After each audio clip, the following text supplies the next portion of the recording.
Olá moçada, professor Wesley novamente. Estamos aqui no segundo vídeo referente aos tigres asiáticos. No primeiro vídeo a gente viu quem são esses países, quem são os tigres asiáticos, onde eles estão localizados, e agora a gente vai ver um pouquinho sobre o surgimento desse bloco, né? Como ele surgiu, depois que ele começou a se expandir, quais foram as consequências desse bloco econômico. Então vamos adentrar nesse tema aí, tá? Então, moçada, como surgiu o bloco, como surgiu os tigres asiáticos em si. Então, em 1945 a gente teve o fim da Segunda Guerra Mundial, onde os Estados Unidos acabou jogando, onde todo mundo sabe, 2 bombas nucleares no Japão, na cidade de Hiroshima e na cidade de Nagasaki. Então, acabou a Guerra Mundial em 1945, Europa estava arrasada, o Japão estava arrasado, estava passando por uma crise econômica muito grande, e a partir disso surgiram 2 novas potências mundiais, né? Elas começaram a aparecer mais. De um lado eu tinha os Estados Unidos, de outro lado eu tinha a União das Repúblicas Soviéticas Socialistas. Então, os Estados Unidos era um país, ainda, né, um país capitalista, que defende o mercado aberto, o livre comércio entre países, pessoas. Então, é um país voltado totalmente para o capital, para o desenvolvimento econômico dos países. E de outro lado eu tinha a União das Repúblicas Soviéticas Socialistas, que um país socialista, um país que não prega o livre comércio. Ele quer que o governo domine, o governo tenha o controle sobre as empresas, sobre os meios de comunicação, sobre as pessoas, né, sobre o que as pessoas podem fazer ou não, o que as pessoas podem falar ou não. E isso vai totalmente contrário à ideia dos Estados Unidos. E essa disputa entre os dois, entre o mundo socialista e capitalista, gerou o que a gente conhece, né, na história de Guerra Fria. Então, o que acontece? Os Estados Unidos era um país que influenciava muito em cima dos países, por exemplo, aqui da América do Sul, América Latina, e o RSS influenciava bastante lá na Ásia, já que ela estava localizada naquele continente. E os Estados Unidos não gostava da ideia de o RSS acabar influenciando outros países a se tornarem também socialistas, fecharem o mercado, não dar liberdade para a população poder falar o que pensa, poder criar empresas, criar indústrias, comercializar com outros países. Então, com o medo de que isso acontecesse, os Estados Unidos resolveu adotar um plano chamado de Plano Colombo, que foi o quê?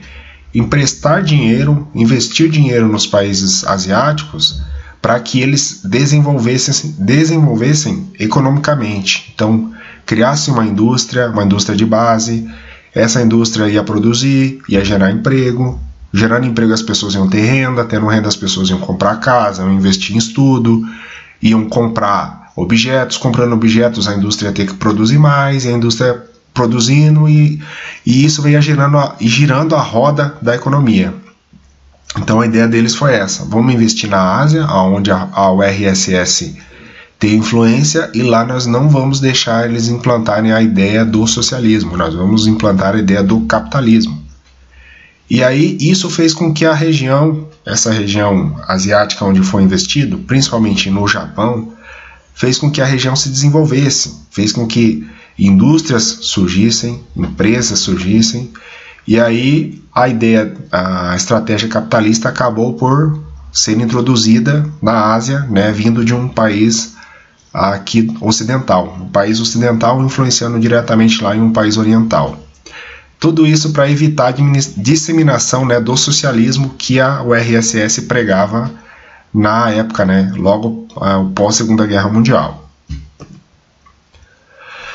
Outro fato importante que determinou o surgimento do bloco econômico Tigres Asiáticos foi o investimento japonês. Então, como o investimento dos Estados Unidos do Plano Colombo foi principalmente no Japão, para recuperar o Japão, para desenvolver uma indústria japonesa, o Japão fez o que com esse dinheiro? Investiu muito em educação. Então, investindo muito em educação, eles adquiriram conhecimento, eles criaram tecnologia e começaram a desenvolver a sua indústria num todo. Só que o Japão tem um problema.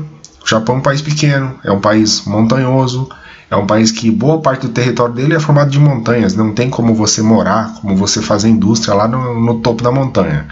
Então, esse era um problema do Japão. Tem tecnologia, tem conhecimento, tem dinheiro para investir, porém o território dele é muito restrito.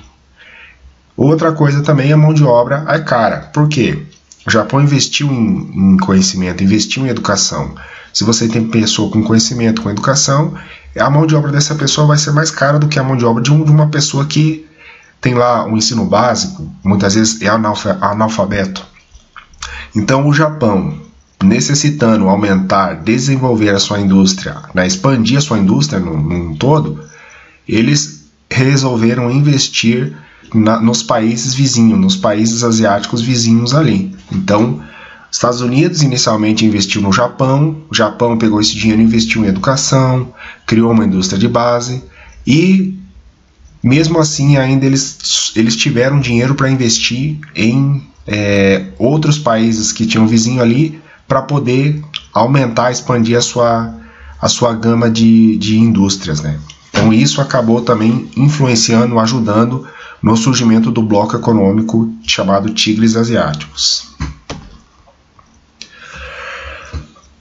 Beleza, então falando especificamente mais sobre os tigres asiáticos, o que aconteceu? A partir do momento que o Japão começou a investir nesses países, esses países adotaram algumas estratégias. Então, se a gente olhar, por exemplo, Taiwan, Hong Kong e Singapura adotou uma estratégia, e a Coreia do Sul ela adotou uma outra estratégia para o desenvolvimento econômico do seu país.